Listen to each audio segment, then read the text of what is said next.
Needless to say, this is the biggest news to hit computer chess in over a decade. The press loves a good scandal. As you can see from some of these articles, it's been pretty brutal out there. This one here is my favorite. British tabloids are the best, aren't they? Until now, Riley has been silent on these developments. Today, Independence Day, here in the U.S., he will speak his piece. Let's turn to him now, speaking to us by video conference from his home in Warsaw, Poland. Hi, Vaz.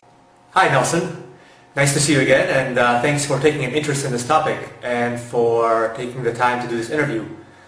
Before we start, I'd like to make a short statement about these ICGA allegations.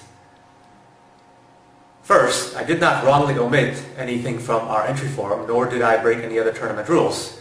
Did not list fruit on the entry form because there is no direct game-playing fruit code in Rybka. Rybka uses a different board representation than fruit and uses a different structure of search routines, so this should be quite clear. Now, it's true that I did take a number of things from fruit which are above the level of source code. This is something that I've discussed many times, something which is perfectly normal practice, and it's not something which is asked about on the entry form. Second, Rybka 1 was already disassembled and published back in 2006, and everything about Rybka 1 has been completely transparent for 4.5 years or so. So if one of our competitors or if the ICGA had a problem with something in Rybka 1 or with the information that I provided on our entry form, then that was the time to raise it, before the tournament. Once our tournament entry is approved, there's no grounds at all for reversing course and applying some kind of retroactive penalties. Third, if the ICGA wants to open this Pandora's box of what exactly is an acceptable level of engine similarity, why is Rybka being singled out? Why is Rybka being the only engine which is investigated?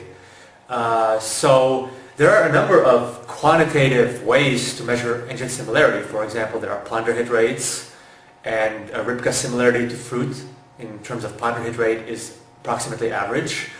There's also ELO. ELO is another objective measurement. Typically the top engines, top 5-6 engines are within maybe 50 ELO of each other, and Rybka was 150 ELO stronger than Fruit 2.1 and 100 ELO stronger than the top engine when she was released December of 2005, and later that gap grew to 200 ELO. So again, this simply suggests an above average level of originality. At any rate, there's simply no reason for Rybka to be singled out like this. If the ICGA wants to go down this path, they need to establish some kind of quantitative measures for what is and is not acceptable, and then they need to apply those measures to every single participant. Fourth, I completely disagree with the way this entire business was conducted. There was all kinds of public statements and accusations. The ICGA made an accusation. And by the time I was asked to address the accusers and discuss the topic with them, which is, again, not at all a proper protocol, but by this point they had themselves made multiple public statements.